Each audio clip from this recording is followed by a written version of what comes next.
Labi, noliki mani. Okay. Ne, un izvērš šo tēmu, man jāsaka, ka gandrīz vai tāds patīkams izņēmums ir tiešām deputāte Iveta Grigula, Eiropas parlamenta deputāte, kura ir uzsākusi interesantu eksperimentu ar savu elektorātu un ar saviem partijas biedriem par tēmu, cik šajā gadījumā prokremliska politika šajās Latvijas politiskajās kombinācijās ir vai nav bīstama. Vai to apēdīs vēlētāji vai neapēdīs. Un izskatās, ka katrā ziņā partijas līmenī tas jau ir apēsts, jo kā tur kungs, kurus sauc Valdis Veinbergs, Zemnieku savienības attiecīgās nodaļas vadītājs, pateica, ka kamēr es šeit esmu, tikmēr Grigulas kundze arī būs mūsu partijā un turpinās darīt to, ko dara. Un neatkarīgi no tā, kādi Grigulas kundzei bija motīvi tur balsojot pret zināmo Eiropas parlamenta rezolūciju, tas ir eksperiments par to, vai šāda politika iet cauri, un izskatās, ka iet cauri. Vienreiz to var aizmālēt ar musulmaņu briesmām, nākošreiz to aizmālēs ar to, ko es saucu par jogurta ārpolitiku, proti Latvijas diplomātijas galvenais uzdevums ir nodrošināt lauksaimniecības preču noietu Krievijā. Un šprošu. Un zivju pārstrādes un tā tālāk, jā.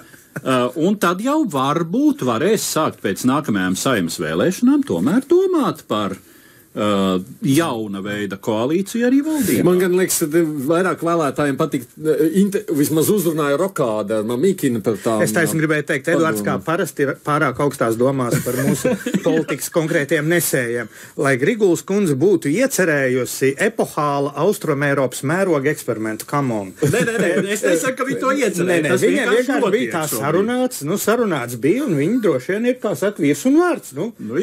Tur gan jau kā. Tu manējo es Andriušu paprasīja. Nē, viņi bija apsolījuši sarunu. Maz kas tur ir sarunāts. Es saprotu, ka viņi divi ir labi iekļaujušies, bet tev arī iespēja tomēr pateikt, ko tu domā par Grigulu. 2000. gada viņš šitā te savā starpā. Tur iejusties 3. vietā. Nē, par Grigulu man īsti nebūtu ko teikt. Es vienkārši uztraucos par to mūsu klausītāju, kurš, tomēr labi var pārmest, ka tādā gadījumā viņam ir kaut kāda paternālas vajadzības un domāšana, lai viņam visu pasaka priekšā, bet man liekas, ka viņam tā arī galīgi vairs nekļūst skaidrs, par ko tā Rīgā balsot, no tā, ko mēs tikko runājam. Es negribu teikt, ka mums uzdevums... pats nezinu, par ko balsot, kā tad klausītājs sapratīs? Es negribu teikt, ka mums ir uzdevums viņam to ieliet mutē, bet jautājums, vai mēs varam atgriezties šī raidījuma formātā, varbūt nemaz nevajag pie tēmas, uz ko būtu jāskatās tajā, ko saka un kā izturās tagad līdz vēlēšanām gan vadošie, gan viņus izaicinošie. Es jau vakar secināju no klausītāju zvaniem, kas ir tāds patiešām jūtīgs jautājums, ko, ja gribētu šajā priekšvēlēšana laikā, var ļoti labi izmantot, un tās ir pārvaldes. Tas ir izteikts katram cilvēkam, kas dzīvo daudz dzīvokļu mājā, un visi saprot, kādā veidā viņi spēj tikt ar savas mājas jumtu galā. Ja kāds nebūtu muldoņa, bet darītājs no Rīgas varas pretendentiem, viņš izdomātu alternatīvu projektu Rīgas nama pārvaldniekam, šim pusmonopolistam, kurš ir kļuvis absolūti necaurspīdīgs, kur rēķini kļūst arvien apšaubāmāki, arvien vairāk ir to signālu. Es pats dzīvoju šī pārvaldnieka pārvaldītā mājā, un es zinu, ko tas nozīmē. Jo redz, tajā brīdī, kad tur runā par brīvos, tur kaut ko tam līdzīgi, tur administrācija, Rīgas satiksme, tur kaut kas tur valdē. Bet šis ir man katru mēnesi jāmaksā. Piekrītot, bet es arī teiktu, ka Rīgas satiksme jau tik ļoti nemaz nav tāla, un es tev neatiecās, jo tas laikam ir tas apbrīnojami unikālais publiskam, kā tas saucās, publiski piederošs uzņēmums, kuram rīdzinieki, es gan neesmu deklarējis Rīgā, rīdzinieki ar saviem nodokļiem apmaksāja, ja nemaldos, 2/3 no viņa apgrozījuma. Ja? Un līdz ar to jautājums par to, kāpēc tur, pēc tam rodas kaut kādi stāsti par to. Kamēr tevi ved par tavu eiro un labāk. Jāsaka tā, pats salīdzinot ar sabiedrisko transportu dažās Eiropas metropolēs, nav briesmīgi, ja?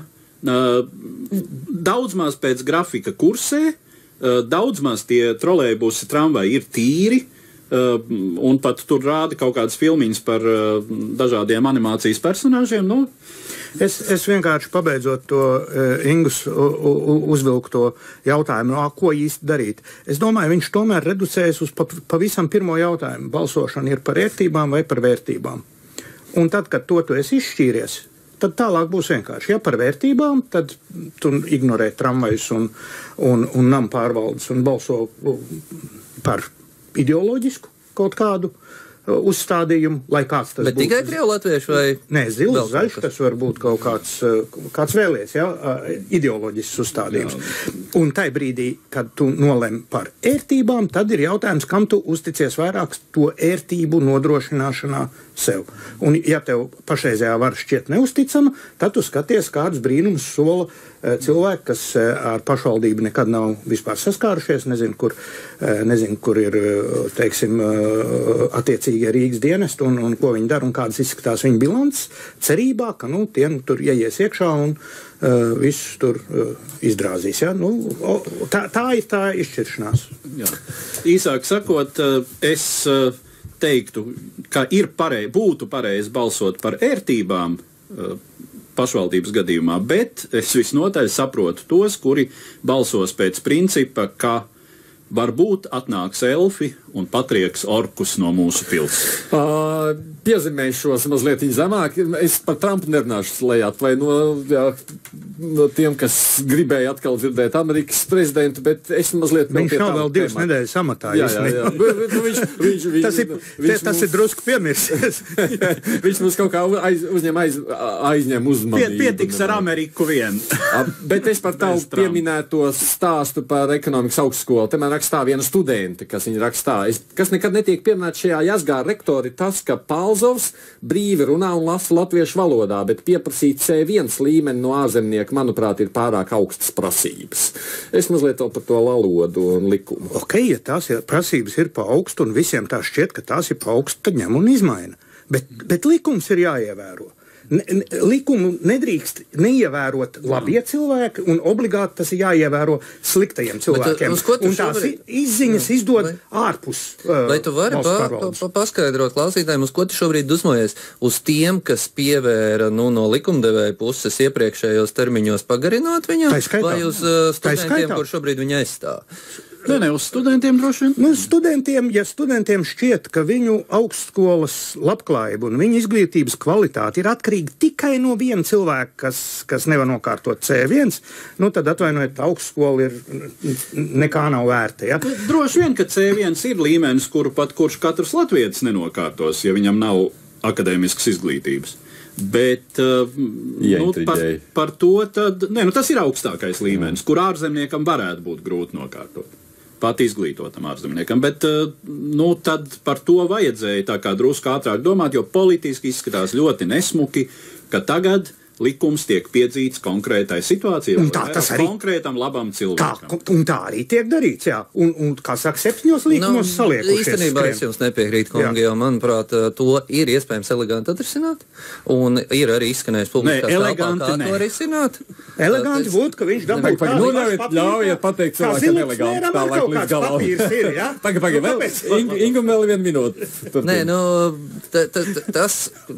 Kas ir noticis, tas ir noticis. Jā. Un ka tur ir pievēruši acis, tāpēc, ka labs cilvēks, vai tāpēc, ka savs cilvēks, vai tāpēc, ka ne krievs, bet rietumnieks, tā ir noticis, jā, un tas nav smuki. Bet ko darīt tagad, manuprāt, ir vērts ieklausīties tajos apsvērumos un tajā argumentācijā, kas saka, ka pie tādas globālas izglītības eksportspējas un tā tālāk, kāpēc ne? Mazināt tos kritērijus, ka tas C1 izklausās šausmīgi noslēgšanās savā aizgaldā. Taču, protams, te ir jautājums par to, ka, ja gadījumā mēs runājam par Zviedru ekonomikas augstskolu vai par Zviedru juridisko augstskolu, tad tās ir izglītības iestādes, kuras ar citiem, nevis valodas un tur rektoru izcelsmes, bet citiem ļoti dzelžainiem argumentiem ir pierādījuši, cik viņas ir elitāras, labas, vajadzīgas, svarīgas, bet mums ir vēl 18 augstskolas kaut kur uz ķēngraga puses, atvainojos par snobismu, kurās ir rektori, kuri arī droši vien to C1 nezina, bet kuri, ja tagad mazinātu šīs normas, šausmīgi komfortabli justos. Un tāpēc, manuprāt, tas risinājums, kas izskanēja, ir, ka mēs šīs normas varētu mazināt, bet mēs ieviestu normu, kas sauktos, ka viņam ir jāzina, kāda Eiropas Savienības valoda tam rektorā. Jā, bet angļu valodai būs zināms grūtības pēc 2 gadiem, jo ne Īrija, ne Malta, kur angļu valodas ir oficiālas valodas, nav pieteikuši tās kā oficiālās valodas Briselē. Un izmainīt šo kārtību vajagot kādi 5 vai 6 gadi. Tas būs nākošais. Tas būs interesants. Anna tikai vēl labāk. Augstākais esot C2 līmenis. Tā tas esot. Bet paldies jums, kas atnācāt runāt par šo tematu, ne par šiem tematiem. Eduards Liniņš, tepat no Latvijas Rādio, Ingris Bēziņš no portāla Delfa, Mārts Bendiks no Publisko komunikāciju fonda. No Baldonas mežiem. Jā, paldies. Kā bijāt šeit, kā jūs teicat, rīt kruspunktā mums viesudien kultūras ministra būs. Tātad runāsim par kultūras jomas aktualitātēm. Mums tur ir ko jautāt. Producenti Ingrīda Ābola, studijā bija es, Aidis Tomsons.